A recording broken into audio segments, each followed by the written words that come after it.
तो अब आप लोग बढ़ते हैं अगले क्वेश्चन की तरफ। And question number 12, for a body moving along x axis the distance travel by the body from a reference point is given as a function of time, और x आपको दिया है ये function of as a time, that x is equal to a t square plus b, where a and b are constant, then dimension of under root of a and b। तो आपसे पूछा है कि इसका आंसर बताइए dimension of root A B. तो भाई हम सबसे पहले dimension of A and B निकाल लें।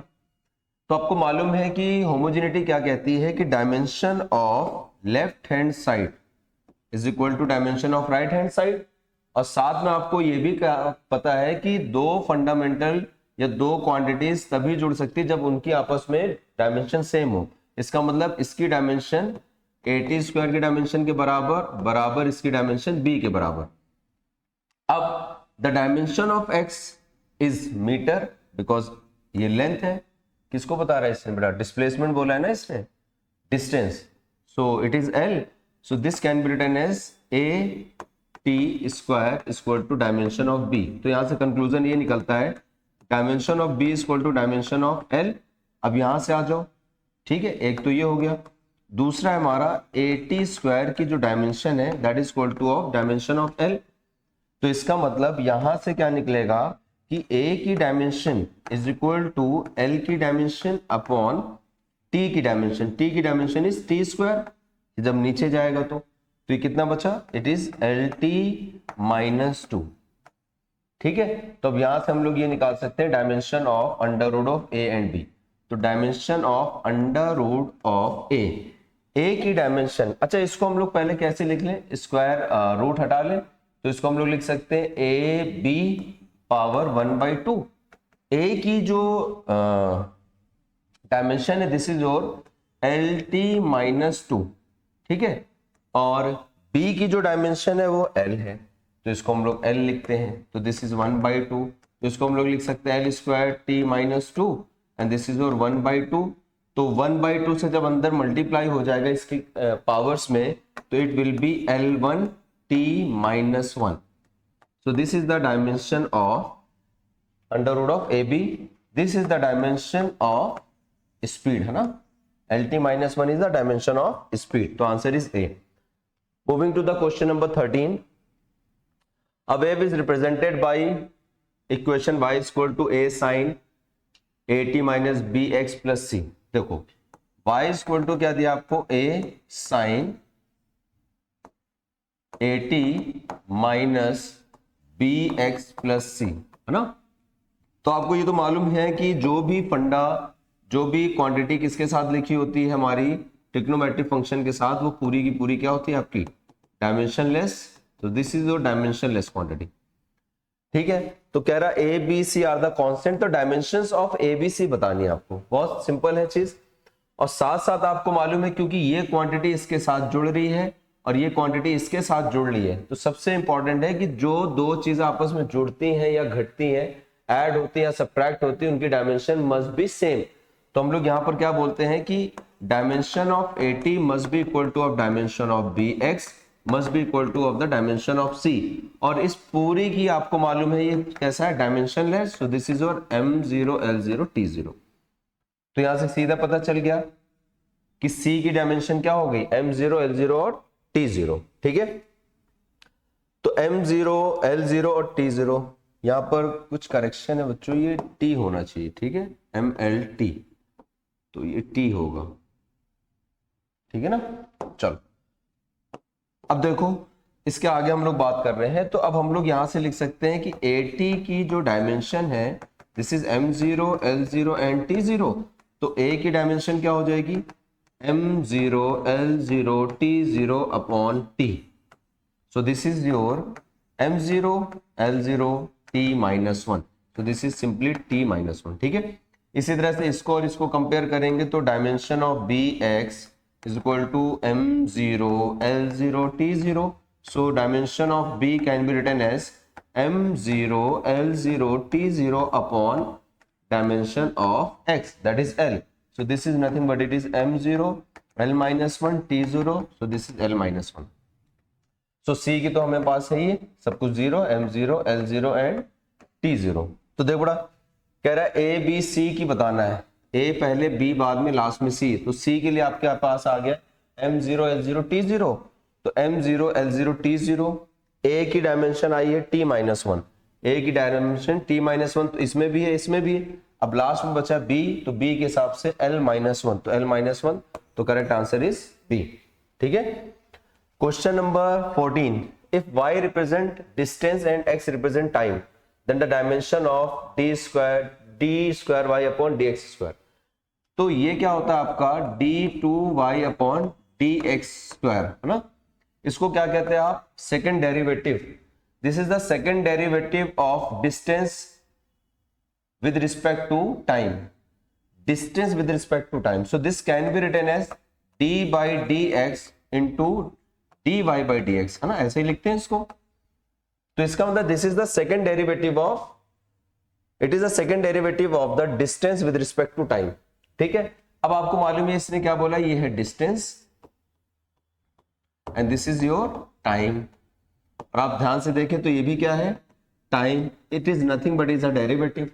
सो हम लोग क्या लिख सकते हैं कि अगर मुझे इसकी डायमेंशन लिखनी हो तो मुझे इसकी डायमेंशन लिखनी होगी, और अगर मुझे इसकी डायमेंशन लिखनी हो तो मैं लिख सकता हूं कि डायमेंशन ऑफ किसकी, dy बाई dx, है ना। अब एक तरह से ये देखिए और डिवाइड हो रहा है ये, तो इसको मैं लिख सकता हूं dimension of x, simply dimension of x इस वाले को। एंड आपको x पता है कि it is a time, this is a time, तो यहां पर इसकी डायमेंशन होगी this is the distance upon time, distance मतलब l t-1 ये हो गया, divided by x is a time, x किसको रिप्रेजेंट कर रहा है, टाइम को, तो ये हो गया t। ठीक है। तो ये जब ऊपर जाएगा तो ये फाइनली होगा lt-2, lt-2, तो दिस इज आंसर डी। ठीक है। तो क्वेश्चन नंबर 14 था। क्वेश्चन नंबर 15 पर आते हैं। A system has a basic dimension as a density, velocity and area। ये है basic dimensions, that is a fundamental dimensions।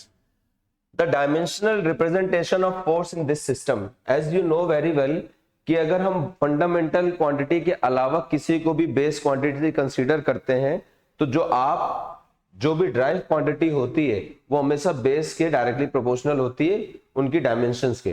तो हम लोग इसको क्या लिखेंगे, क्योंकि मुझे फोर्स चाहिए तो फोर्स यहां पर बनी कौन सी क्वांटिटी, डेराइव्ड क्वांटिटी। और हमेशा डेराइव्ड को कैसे लिखते हैं हम लोग, फंडामेंटल क्वांटिटी की पावर्स में लिखते हैं ना। और इस तरह से हम जानते हैं कि हमें क्या लिखना चाहिए कि force is directly proportional to किस पे डिपेंड कर रहा है, डेंसिटी पर, वेलोसिटी पर और एरिया पर। तो दिस इज डी की power x, b to the power y and a to the power z। तो फाइनली मैं यहां से बोल सकता हूं कि dimension of f must be equal to the dimension of dx, vy और az, ऐसे लिख सकता हूं मैं। अब आपको मालूम है कि डायमेंशन ऑफ d मतलब डेंसिटी की जो डायमेंशन होती है वो होती है l-m-l-3, ये हो गया पावर x। v की डायमेंशन होती है l-1, lt-1 पावर y, और एरिया की डायमेंशन होती है l2, this is your z। And f की डायमेंशन आपको मालूम है ये होती है m-l-t-2, तो this can be written as m। अब देखो यहां पर है m की पावर x, तो मैंने m की पावर x ले लिया और कहीं भी m नहीं है। अब आते हैं l पर, तो ये हो गई l to the power -3x यहां से, तो ये कंप्लीट हुआ। यहां पर भी l है लेकिन l की पावर है y, तो मैं इसको लिखूंगा +y, और l यहां पर भी है l2z, तो ये हो जाएगा +2z। अब बचा आपके पास t, और t केवल यहीं पर है, तो इसको मैं लिख सकता हूं t-y। अब आपको कंपेयर करना है m को m के साथ, l को l के साथ और t को t के साथ। तो आप देखेंगे कि जब हम कंपेयर कर रहे हैं m को m के साथ, तो यहाँ m की पावर 1, यहाँ पे m की पावर x, तो हम लोग लिख सकते हैं x = 1। दूसरा कंपैरिजन सबसे लास्ट वाला अगर कर लें इजी पड़ेगा, तो यहाँ से दिख रहा है आपको कि -y and is equal to -2, so this can be written as y is equal to 2 comparison से। और लास्ट में है आपके पास -3x plus y plus 2z is equal to l to the power है ये पूरी, और l की पावर यहाँ पर 1 है, so this can be written as 1। अब यहाँ पर वैल्यूज आपको मालूम है तो मैं इसको लिख सकता हूँ 3 इंटू 1, x की वैल्यू 1 है प्लस y की वैल्यू है 2 plus 2z is equal to 1। तो आपको ये पाएंगे कि ये कितना है आपके पास, ये दोनों मिलके -3 plus 2, this is -1 plus 2 z is equal to 1, so 2z is equal to 2, तो z इज इक्वल टू 1। तो आपके पास जो वैल्यूज आई हैं वो क्या आ गई बताइए। z आया है आपके पास 1, y आया है 2 एंड x आया है 1। ठीक है, तो 1 2 1 1 2 1, मतलब इसको मैं लिख सकता हूं फाइनली हमारे पास f can be written as d, मतलब प्रोपोर्शनलिटी में d1 v2 a1, d1 v2 a1, so answer is a। ठीक, नाउ क्वेश्चन नंबर 16 कह रहा the dimensions of 1/2 epsilon naught E square आपको फाइंड आउट करना है, जहां पर epsilon naught is the permittivity, विद्युतशीलता है ये, ऑफ फ्री स्पेस, और ई जो है वो इलेक्ट्रिक फील्ड है, ई इज इलेक्ट्रिक फील्ड। तो अगर हम लोग बात करें तो आपके पास दो चीजें मालूम है आपको। पहली चीज ये आपको मालूम है कि अगर आपको कुछ नहीं याद है तो कुछ चीजें तो ये याद होंगी कि जो इलेक्ट्रिक फील्ड होती है उसकी यूनिट होती है वोल्ट पर मीटर। वोल्ट पर मीटर बोल लो, या इसी को आप बोल लो क्या चीज, फोर्स पर यूनिट चार्ज, मतलब फोर्स पर कुलाम, फोर्स पर कुलाम। तो अगर मैं डायमेंशन लिखना चाहूं ई की तो ये इजी पड़ेगा हमें। फोर्स की डायमेंशन होती mlt -2 और कुलाम की होती 80। तो अगर मैं इसकी डायमेंशन अब लिखूं तो मैं इसकी डायमेंशन लिख सकता हूं m1 l1 t -3 a1, ये हो गया E की। अब हम बात कर रहे हैं एप्सिलॉन नॉट। अब आपको एप्सिलॉन नॉट मालूम है कि एप्सिलॉन नॉट आपका आता है कहां पर, इलेक्ट्रोस्टैटिक में फोर्स जो हम लिखते हैं, लेकिन मैं आपको सिंपल यहाँ पे बता रहा हूं कि F जो होता है इलेक्ट्रोस्टैटिक वो होता है 1/4 pi epsilon not Q1 Q2 upon R square. वैसे आपको इसको वैल्यू भी मालूम होगी, एप्सिलॉन नॉट इज 8.85 इंटू 10⁻12 होती। हमें इस पर यूनिट का खेल खेलना है, तो यहाँ पर हम एप्सिलॉन नॉट की यूनिट अगर देखें तो ये इधर चला जाता है, तो ये बचता है आपके पास coulomb square upon newton metre square, है ना। तो यहां से डायमेंशन लिख लें इसकी, तो इसकी डायमेंशन में लिख सकता हूं कि C जो है आपके पास that is 80 square into divided by m is mlt -2, और ये है आपके पास L2। तो फाइनली मेरे हमारे पास क्या निकालना है। अच्छा, अब यहां पर जो आपको मालूम है that is half epsilon naught E square, इसकी आपको क्या बतानी है, डायमेंशन। तो आपको ये मालूम है, तो ये जो क्वांटिटी है बेटा ये तो होती है डायमेंशनलेस, क्योंकि ये कांस्टेंट है, डायमेंशनलेस कांस्टेंट है, तो इट इज डायमेंशनलेस। ठीक है, अब बचता है एप्सिलॉन नॉट। तो एप्सिलॉन नॉट की डायमेंशन क्या है हमारी, एप्सिलॉन नॉट की डायमेंशन है, तो अगर मैं इसको लिखना चाहूं तो a square T square upon ml3 t -2। तो एप्सिलॉन नॉट की डायमेंशन क्या बनी बच्चों, ये बनी आपके पास m-1 l-3। अब ये t ऊपर जाएगा तो ये 4 बनेगा, तो ये बनेगा आपका t4 एंड a2, है ना। ये तो आपको स्टैंडर्ड है, याद भी होना चाहिए, इनटू ई स्क्वायर। अब e की डायमेंशन आपने क्या निकाल रखी है, that is ml t -3a, और इसकी स्क्वायर।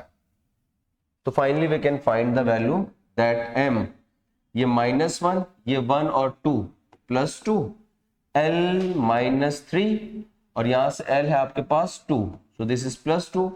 यहां पर है t4, तो यहां पर है -6, और यहां पर है a2, और यहां पर भी है 2, तो 2 + 2। So what can be right, m1 l -1 t -2 a4, A4. So this is the answer. 1 minus 1 minus 2 4. 1 minus 1 1 minus 1 और इसमें से A मिसिंग है क्या?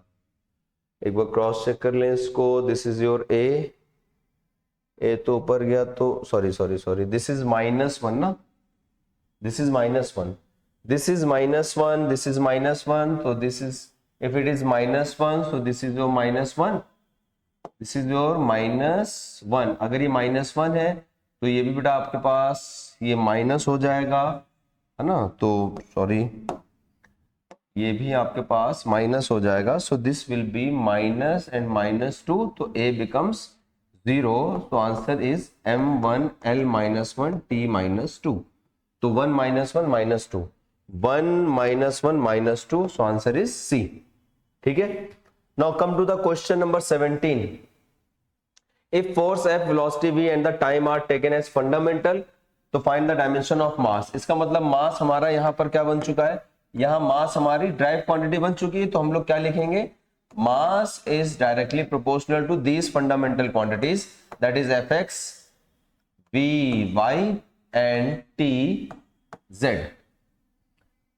ठीक है. अब आपको मालूम है सबकी क्वांटिटी डायमेंशन सेम होती है. तो मास की डायमेंशन है M1L0 T0, that is equal to dimension of force MLT -2 power x, V की LT -1 y and T is T power z. तो वी कैन राइट इट, यहां पर m है और कहीं m नहीं है, तो ये क्या हुआ m to the power x. अब आते l पर, यहां पर Lx है, यहां पर Ly है, तो ये हो गया Lx प्लस y. अब आते हैं t पर, तो यहां पर t है -2x, यहां -y और यहां पर +z. तो कंपेयर कर लिया जाए. तो यहां से कंपेयर, m का कंपेयर करिए यहां पर, तो x की वैल्यू है हमारे पास 1. कंपेयर करें l की पावर को, तो यहां पर है 0, तो x plus y is equal to 0, therefore y is equal to -x, this is equal to -y. ठीक. तीसरा कंपैरिजन करें तो t to the power -2x -y plus z, और t की पावर यहां पर 0 है, so this is equal to 0. तो यहां से मैं लिख सकता हूं कि x की वैल्यू है 1, तो दिस इज 2 into 1, और y की वैल्यू है -1, so this is -1 plus z is equal to 0, तो this is -2 plus 1 plus z is equal to 0, तो z is equal to +1. तो 1 -1 एंड 1. तो इसलिए हम लोग लिख सकते हैं this mass can be directly proportional to f की power x, that is 1, v to the power -1 and z मतलब t to the power 1. So f v -1 and t1. ठीक है. So this is answer D. Clear है. Now come to the next point. Question number 18. If energy, velocity v and time t are chosen as a fundamental same है, सो surface tension का आपको क्या बताना है, formula dimension बतानी. अब आपको मालूम है सरफेस टेंशन क्या होता है, is the force per unit length, force per unit length. और ये आपके पास कौन सी क्वांटिटी है, एक तरह से ड्राइव क्वांटिटी है. तो सरफेस टेंशन की सबसे पहले डायमेंशन हम लोग निकाल लें. तो सरफेस टेंशन की डायमेंशन जो होगी MLT -2 और डिवाइडेड बाई L है, पर यूनिट लेंथ है, तो दिस विल बी MT -2. ये होती है सरफेस टेंशन की डायमेंशन. चलो क्वेश्चन के हिसाब से वो क्या कह रहा है, क्वेश्चन के हिसाब से कह रहा है कि surface tension is directly proportional to fundamental quantities EX, VY and TZ.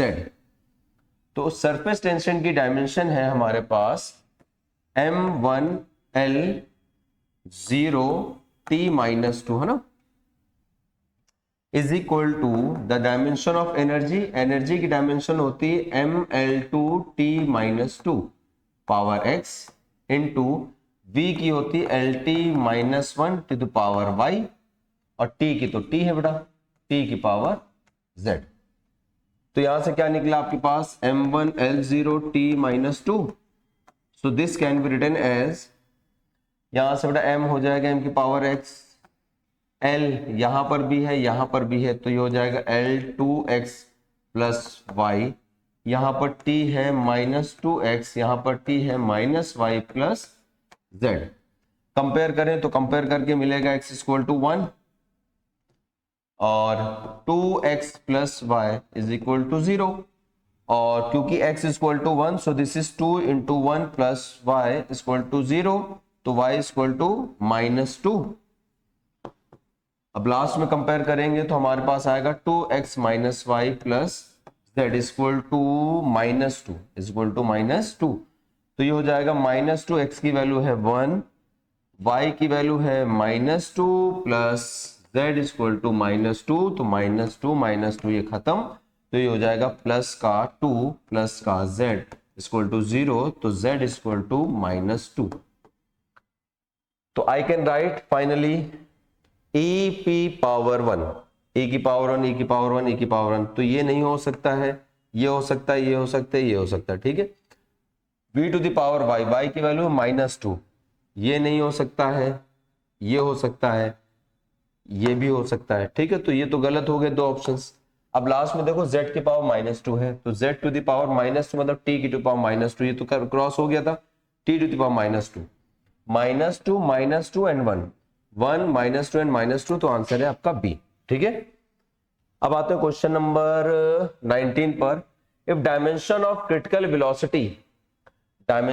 Critical velocity of liquid flowing through a tube is expressed as eta x power n rho y and rz, where neta is coefficient of viscosity, जिसको P जैसा बोल रहा है वो आपके पास density है और radius of the tube है। तो एक एक करके समझे पहले।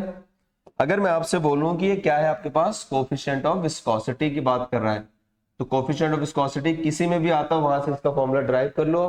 तो आपको मालूम है शेयर स्ट्रेस वाला जो फॉर्मूला है that is mu DUY by DY।